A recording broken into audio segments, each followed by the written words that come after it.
Lisää neuvostovalmisteista kalustoa vyöryy parhaillaan kuviin. Kyseessä on BMP rynnäkköpanssarivaunu.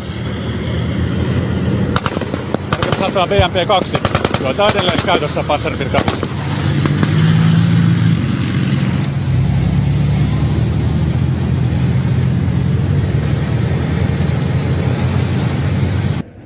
Mutta toistaiseksi moderneja raskaita taistelupanssarivaunuja ei ole ihan tähän eteen tullut, mutta katsotaan mitä tässä kohta käy. Siellä alkaa jo lupaava jyrinä kameraa kohti.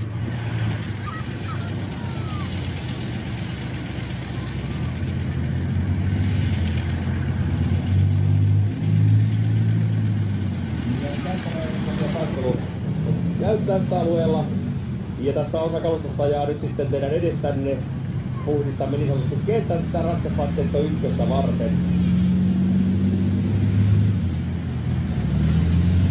Ja siellä ensimmäisenä vaan on Leopard 2 H6 taistelupalvelusta.